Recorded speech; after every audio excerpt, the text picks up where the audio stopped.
Hello, dans cette série de vidéos qui débute, nous allons procéder à l'implémentation de notre jeu des trois pions ou appelé encore très souvent jeu du petit Maurice. Pour ceux qui souhaitent revenir un peu sur les fondamentaux liés à WebRTC, vous pouvez lire les articles sur mon profil LinkedIn qui concernent WebRTC, le signalement et ainsi que plein d'autres petits trucs nécessaires à votre compréhension. Je mettrai les liens vers ces articles dans la description de cette playlist, mais aussi je mettrai le lien vers la documentation officielle WebRTC qui elle est plus complète. N'hésitez pas à les consulter avant de venir regarder la playlist en complet.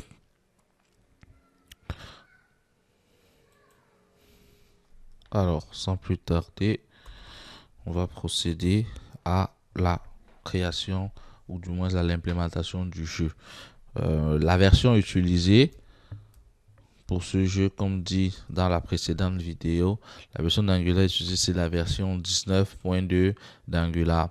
Nos jeux, on va l'appeler, ce projet, on va l'appeler de manière générique Game, simplement parce que le but c'est qu'il vous serve de base pour l'implémentation de vos autres jeux en P2P. Donc aujourd'hui, on va implémenter une version avancée du tic-tac-toe qui se décline sous la forme du jeu des trois pions, mais il n'est pas exclu que vous utilisez cette même base en fait pour créer vous-même, par exemple, le jeu de dames, pourquoi pas, ou le jeu des échecs. Donc, on va aller avec SSCS. On n'a pas besoin pour l'instant de server-side. Ok. Une fois que c'est fait, on va ouvrir notre projet nouvellement créé. Il est là.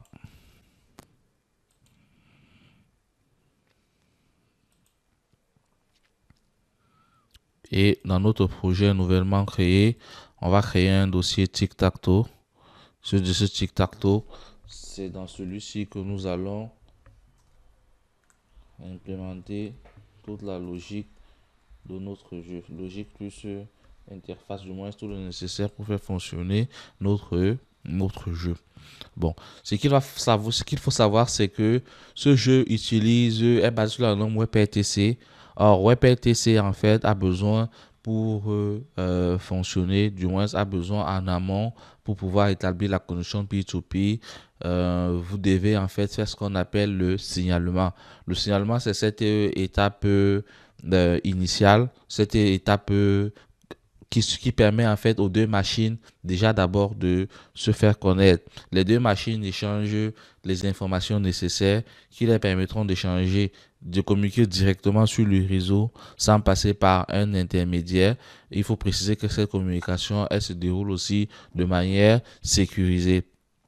Bon, pour ceux qui n'ont pas encore peut-être travaillé avec Firestore, c'est très simple de prendre en main sur la documentation officielle de Firebase, dont je mettrai le lien également dans la description de cette playlist. Vous avez les étapes, ça ne vous prend même pas 5 minutes pour créer un projet Firebase et enregistrer votre application. Une fois que c'est fait, vous allez installer le SDK Firebase et copier juste la configuration de votre projet qui sera utilisé pour initialiser l'utilisation des services dans l'application. Bon, moi ici, je vais pas créer de projet sur la console parce que je l'ai déjà fait, mais tout simplement, je vais installer le SDK Firebase dans le projet.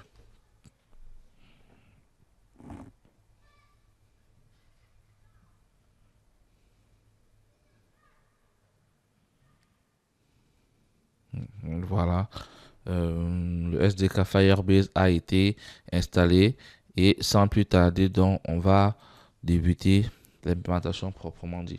On va commencer d'abord par créer en fait un service, le service qui sera utilisé pour le signalement et ce service, on va l'appeler Firestore. Oui. Voilà. Alors, on a fait une petite boot.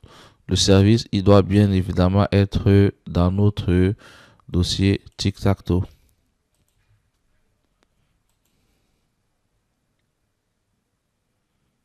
Bon, cancel.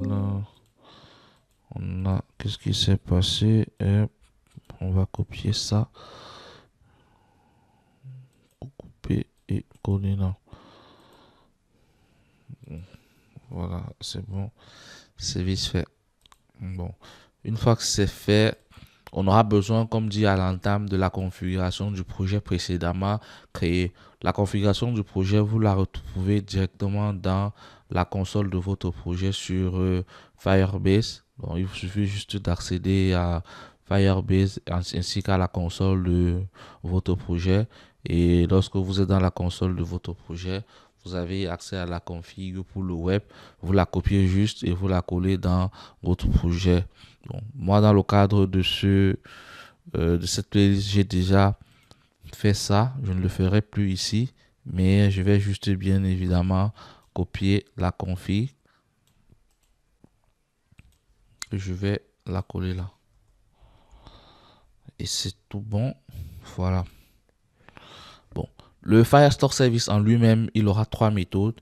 Il aura une méthode pour écrire un emplacement, une méthode boolean, l'emplacement bien évidemment étant spécifié, et une méthode pour écouter les données entrantes sur un, un nouvel emplacement. Lorsqu'on parle de signalement, c'est une étape en fait dans laquelle l'émetteur envoie une offre. L'offre contient des informations nécessaires, comme par exemple avec quel type d'adresse IP la communication va s'établir. Est-ce que c'est une IP 4, est-ce que c'est une IP 6, le mot de passe commun qui sera utilisé, tout un tas d'informations en fait nécessaires pour que les deux machines puissent non seulement se connaître afin de communiquer en peer-to-peer, mais aussi pour que les deux machines puissent échanger de manière sécurisée. Parce que je précise que Firebase déjà par nature est sécurisé et l'échange sécurisé utilise des mécanismes proches du SPEC2, par exemple, qui est un algorithme très connu dans le monde de la cryptographie. Alors, sans plus tarder, on va continuer. Bien évidemment, il faut, avant d'écrire les méthodes proprement dit, commencer d'abord par initialiser Firebase dans notre application. Nous avons installé le SDK, mais il faut l'initialiser dans notre application.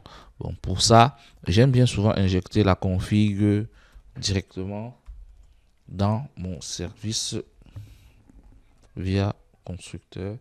Bon, la config, elle est de type Firebase Option. Config est de type Firebase Option. Et je précise que Firebase Option, lui, il est importé depuis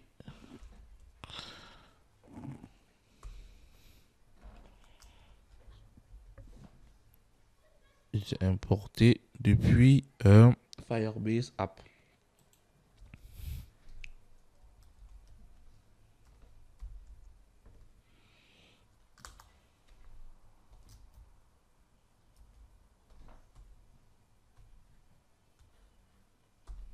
Voilà.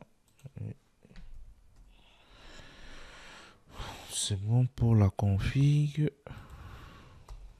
Voilà, on va initialiser aussi l'application en elle-même.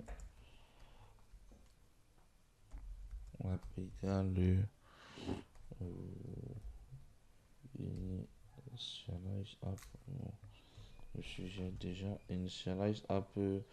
Voilà, l'import n'a pas été bien fait, je m'en doutais bien. Initialize app aussi est importé depuis Firebase app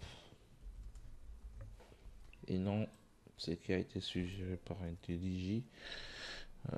Faites bien attention lorsque vous serez en train d'implémenter par vous-même. On a donc besoin d'une instance de notre base de données qu'on va utiliser tout au long de l'application, une instance de Firestore.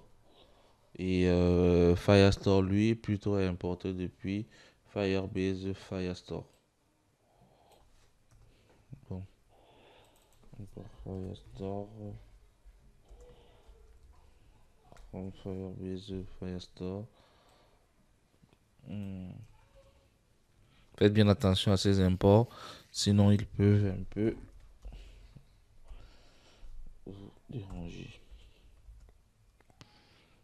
Ensuite, on va se servir de Get Firestore. Get Firestore, lui aussi, il est à importer depuis Firebase Firestore. Voilà un peu comment c'est censé se passer.